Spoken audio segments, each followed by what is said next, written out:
Hey. Hi. Hello. Welcome back, Misfits, and welcome back to a new episode. Today, we're going to talk about things people say. We're going to talk about random things people say, but that are actually rooted in the Bible. Mm-hmm. And we're just here to prove it to you today. Like, you hear it so much, you like, is that biblical? Like, where did that come from? Well, today we're going to let you know if it is or not. Yes. So the first one we want to talk about is there is strength in numbers, which we've all heard. That is actually biblical. So we pulled a verse. It's from Ecclesiastes 4:9, verses 9 through 12. And the Bible says, "Two are better off than one, for they can help each other succeed. If one person falls, the other can reach out and help. But someone who falls alone is in real trouble. Likewise, two people lying close together can keep each other warm. But how can one be warm alone? A person standing alone can be attacked and defeated, but two can stand back to back and conquer. Three are even better, for a triple braided cord is not easily broken." So this strength in numbers situation, this goes back to why it's so important to be in community, why it's important to just have godly friends and be surrounded by, just because it makes the walk less hard. Yes. Yes. It just gives you that strength that it's talking about in times when you're not feeling it so much, or like you're faced with different things. That's where that community comes in, and you can reach out to someone, or they can pray with you, whatever that kind of looks like in that situation. But yeah, there's definitely strength in numbers. Yes. And the Bible says yes. The Bible says, yeah, this confirms it. Yes. And I mean, we also heard it like in the prayer, like where two or three are gathered, like God's there. And I mean, that just goes to the numbers thing as well. Like the more people, like the more strength there is. Yeah. And that goes in every situation. Definitely. So. The next one is "this too shall pass," which we've all also heard it. And it's one of those comforting ones where it's like, okay, this isn't going to be forever. Yeah, we're not going to live in this. Yeah, so the Bible verse we have for this one is going to be 2 Corinthians 4, verses 17 through 18. The Bible says, "For our present troubles are small and won't last very long. Yet they produce for us a glory that vastly outweighs them and will last forever. So we don't look at the troubles we can see now. Rather, we fix our gaze on things that cannot be seen.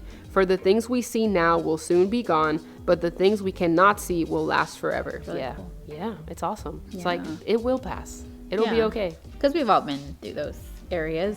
Might be going through them now, but just know that whatever the situation, when it feels hard, like it's not going to last forever. Yes. Everything is just a season, okay? It's just ebbs and flows. So it's okay to say "this too shall pass." Exactly. It's true. Because the Bible word says, tells us. Yes. All right. The next one is going to be follow your heart. Follow your heart. heart. Just follow your heart. Whatever your heart wants, follow your heart. It's fine. No. Oh no. Jeremiah 17:9 says, "The human heart is the most deceitful of all things and desperately wicked. Who really knows how bad it is?" Yeah, our heart, which is really our emotions, like they just change from moment to moment. Don't trust your feelings all the time. They're fleeting. So this definitely is one of those. Yes, the Bible says, don't just follow your heart. Don't follow your heart. Yeah. Please don't follow your heart. And don't tell people to do that either. Okay? Follow God. Do not follow your heart. Because they will change their mind in 2 minutes. Yes, Jeremiah said no. No, that one was a no. Exactly.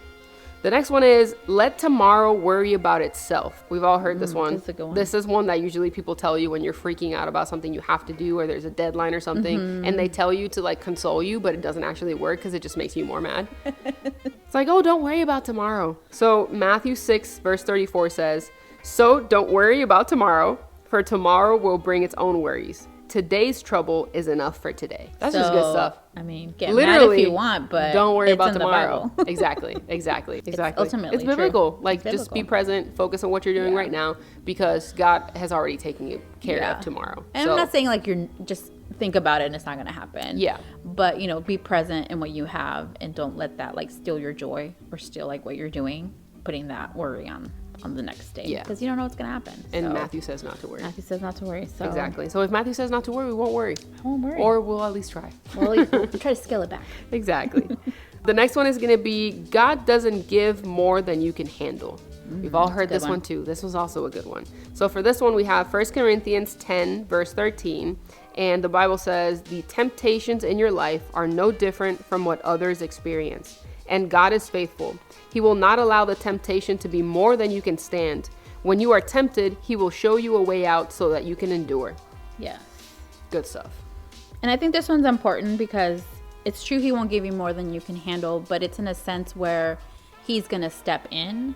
So yes, you can be in situations where it's overwhelming, but just know it's not like, trust in God, and it's not your strength. Like, God's the one that's going to step in, and he's going to help you in that situation. So you just have to like be trusting in God, really. Yes. So like keep your eyes on him. You're not going through it alone, and just know that in his timing, he will provide a way out for you, whatever that way out looks like. He will give you how to handle. Exactly. Yeah.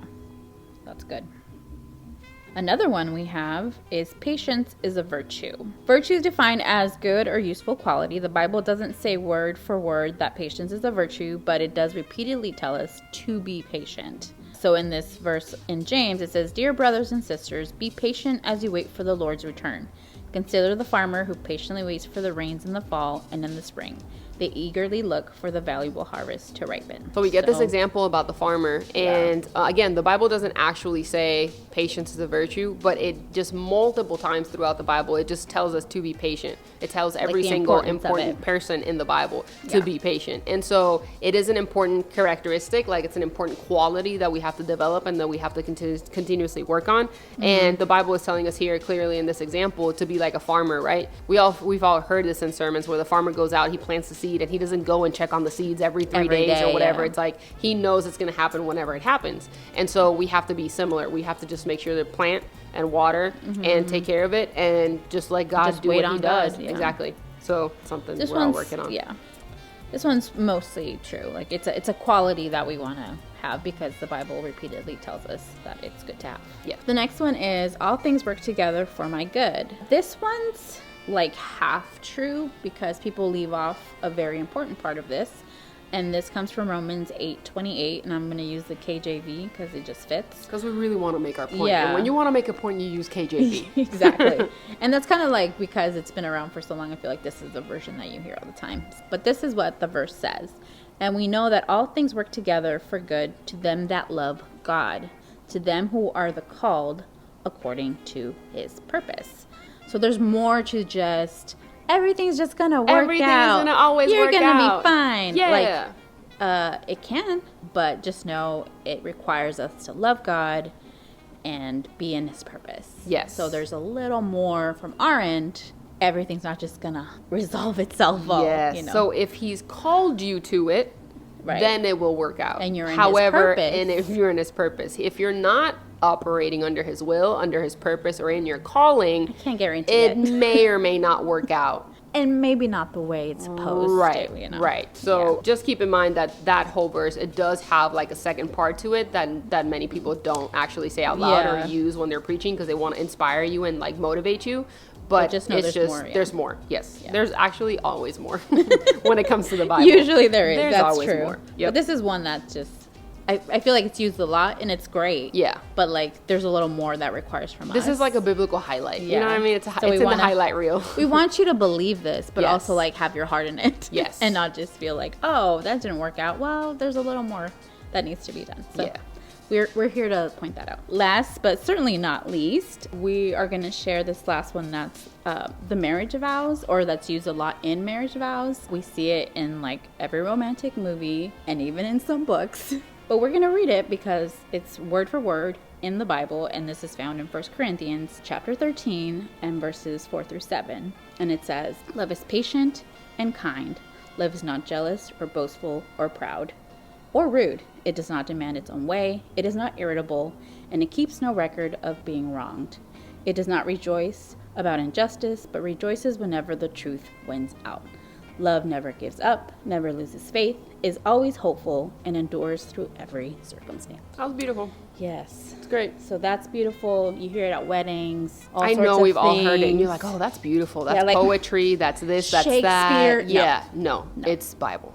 It's straight up Bible. Exactly. So, yeah. Use it all you want. Yes. But just know it's very biblical and very beautiful. Yes. So we hope you enjoyed this episode. We hope you learned something about these phrases or these common things that people say, and to know that they are rooted in the Bible. Whether the Bible confirms them or the Bible denies them, they are still biblical. And so we just wanted to share them with you. We thought this would be a fun episode to do. So we hope that you learned something. And as always, this is Fran. This is Yadi. We are the Midtown Misfits, and we will see you next week.